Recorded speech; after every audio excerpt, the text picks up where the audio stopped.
All right, here at Knoxville, following open practice night with Ayrton Gennetten, you went third quick late in, I guess, hot laps, late in practice.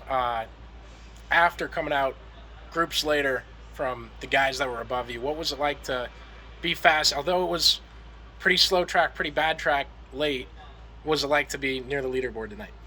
Yeah, the way I look at it with the way the track was late, that's how it's going to be when it comes feature time. Either, late in this, like middle of the season, it's going to get really wide and slick. So, it's good to go out late like that.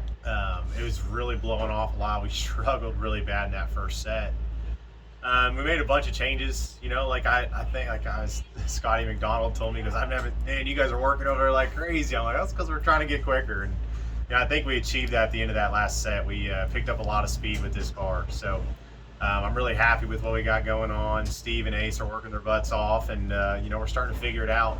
We just kind of had some bad luck the last few nights we've raced, so it was kind of good to just come here and get to try stuff and, maybe try and get these tires figured out a little bit whenever you're having bad luck. It's just kind of hard to build confidence, and I think tonight, like, if I'd put that car up in my top, where you'd put your rank for your cars you've had here, like I'd say that was probably one of my top 3 cars.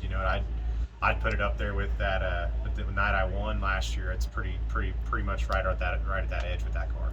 I was going to ask you, and it's going to sound trivial no matter how I phrase it, but where would you stack this up with other practice nights you've had, even at other tracks, but how you progressed through the night and got faster through each session?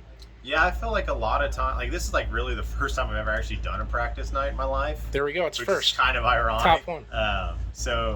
But I feel like throughout the course of the night, a lot of times you're making adjustments, but you're also racing. So sometimes you don't really know how good the adjustments can be. Like you can tell when you're racing with other guys if you're getting better or not. But like you can't really do a big swing and maybe. Because when you do a swing one way or the other, you're either going to take yourself out of the park or you're going to put yourself closer to being in that ballpark of having the car right. And tonight we did some stuff we typically would not do ever, and it put us in a good spot, I think, for the way the cars felt at the end. Is that kind of stuff on your decision this year? Yeah. So a lot of all the setup stuff's falling on my shoulders this year. It's one of the things I wanted to learn how to do this by myself. And, my dad has helped me a long time doing this, and I'll bounce a lot of ideas off of him, and I'll bounce a lot of ideas off of Scott Boner, a guy I've drove for some, and we've had success together as well. So it's a mixture of all 3 of us kind of talking and, just getting different ideas to see what we think. But in the end, it's going to be my decision to make the final call and see what may go best for us then. So it's a lot of responsibility taking over that side of things. There's a lot of guys that do that already.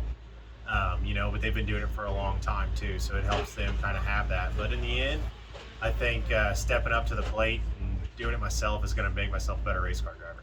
You guys can catch Ayrton this year full-time in Knoxville, Dirt Vision every week, or come out and see him after the races. The line's always super long.